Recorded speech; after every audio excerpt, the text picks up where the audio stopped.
Enjoy a spooky ASMR-like atmosphere and experience. This is good marketing copy. I get a very good idea of what the game's going to be. And we've gone from 2 features where I'm like, yeah, I like that feature. I like scavenging and trading.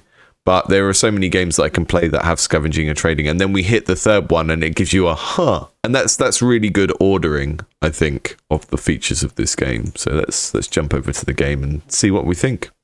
So it kind of, each click spins it further.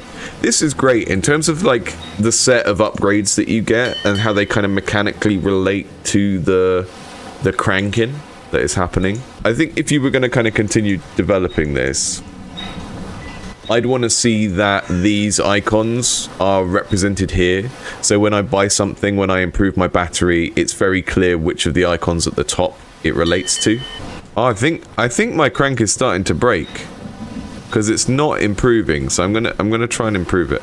That's really interesting because you're doing one action, right? You're cranking the crank, and that means you become very sensitive to how efficient the crank is. If a game has loads and loads of different mechanics and systems and mini games, and you have a mini game that you don't play for half an hour and then you play it again, you're not going to be as sensitive to like how that feels, if it changes, if it increases in difficulty. But because you're just cranking, you become really, really attuned to it. So I had to cancel that improvement task because I had misjudged the timing. I'm going to train a fledgling to do some auto-scavenging.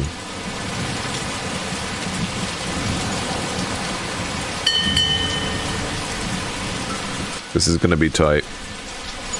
It's not always clear where these items are, because just then I got add flywheel, right? And I added it, and then it says 0 flywheel up here, and it's because the flywheel is coming from here, this general inventory, and going into the crank as an upgrade. And that's a little bit confusing, I think.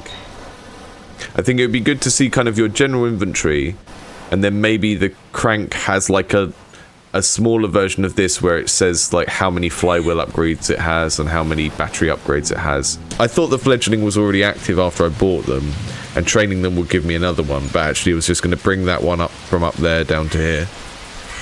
And that means that earlier when I did train a fledgling, I think I finished that task. I've already got one active, but I have no way of remembering how many of these are doing something down here. And then there's, if I've got more than one, they're passively doing this stuff for me, and that's good.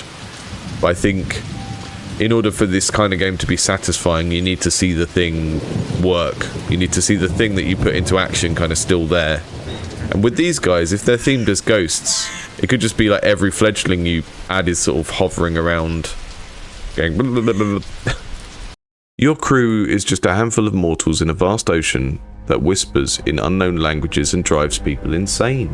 One day, the crew finds the legendary ghost squid. Their flesh temporarily fulfills wishes, but the more you take, the deeper you sink into madness. Now, the sailors are heading to the very heart of this nightmare, the mother of squid. So I need 3 of my guys to fish. I'm going to have 1 guy free to roam around, and hopefully he's going to have something to do. See? So we've only got 2 jobs to do now, which is this and this. So this guy is now free to roam around. I really like the way that the camera is implemented in this. It's like you can't move the camera around with WASD. It just pivots around the center of the ship. I really like that focus. It's neat. It's a little bit awkward, but it's good for I think it's good for the game. Sometimes there are holes in the ship. They can be patched to regain some of their strength. Only a sailor with planks in their hand can repair a breach. Select the sailor and RMB on the boards to pick them up. You can catch boards in the ocean sometimes. That's good. I can't get him to drop the boards and get back to fishing. So once I've got someone fixing, they're sort of stuck as the repair guy for the rest of the game. There we go. I needed to right click them. There we go. That's better. That's what we need.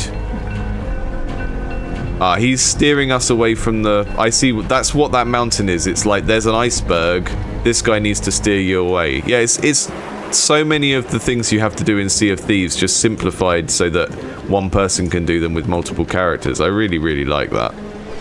I think the zooming in and out with the mouse wheel is quite crucial to be able to do it a bit faster. And I'm finding it a little bit slow.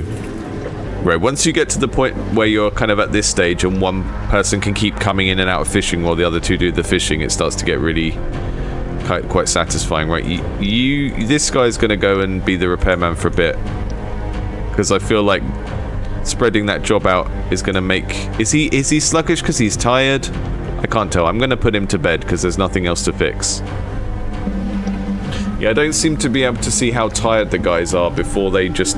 I think you kind of have to observe them and like which animation they use for walking and stuff.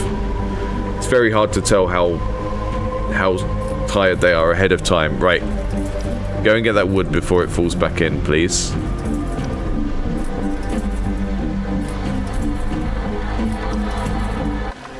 This guy can come out of his sleepy nap times.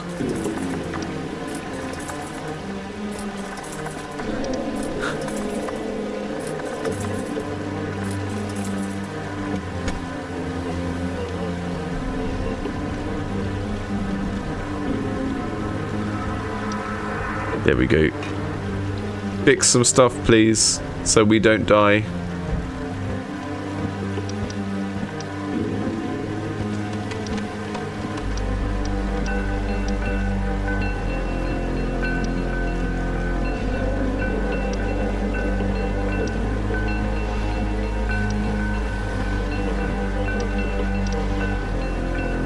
This guy's very sleepy tired.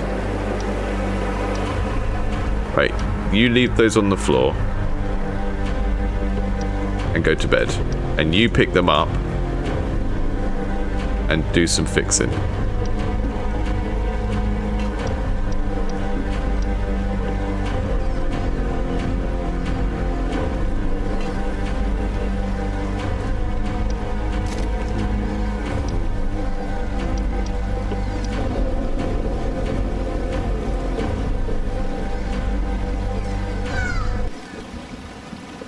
I think we're sinking. Yeah. You dead!